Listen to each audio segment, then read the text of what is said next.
28 February रोजी शिर्डीमधील विकास गोंदकर नामक महाविद्यालयीन युवकावर चाकूच्या साहाय्याने हल्ला करण्यात आला होता आणि यामध्ये 5 आरोपींचा समावेश होता। यातील 4 आरोपींना अटक करण्यात आली होती। त्यातील मुख्य आरोपी सचिन कैलास कोपरे हा मात्र फरार होता।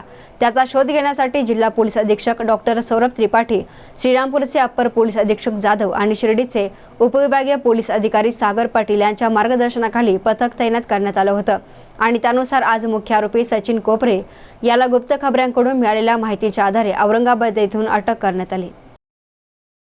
दिनांक 28/2/2017 रोजी शिर्डी येथे विकास रमेश गोंदकर या सचिन कैलास कापरे व इतर त्याच्या साथीदारांनी वस्त्राचा वापर करून त्याच्यावर गुन्हे हल्ला केला होता।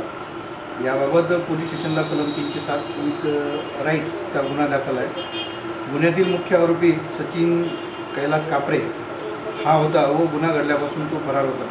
त्याच्या मार्गावर पोलीस पथक होते आणि नमूद आरोपी अटक करण्यासाठी जिल्ह्याचे पोलीस अधीक्षक माननीय श्री डॉक्टर सौरभ त्रिपाठी साहेब, श्रीरामपूर विभागाचे ॲडिशनल SP श्री जाधव साहेब व शिर्डी उपविभागीय पोलीस अधिकारी श्री सागर पाटील साहेब यांच्या मार्गदर्शनाखाली आम्ही पोलीस स्टेशनचं एक विशेष पथक नमूद आरोपीचा शोध घेण्यासाठी तयार केले होते।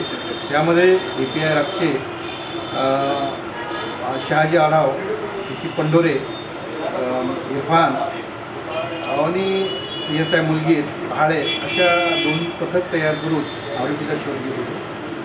गुप्त बातमीदारामार्फत मिळालेल्या माहितीवरून नमूद आरोपी औरंगाबाद येथे असल्याची माहिती मिळाल्यावरून वरिष्ठांच्या आदेशानुसार पोलीस पथक औरंगाबाद येथे पाठवण्यात आले व नमूद आरोपीला अटक करण्यात आलेली आहे।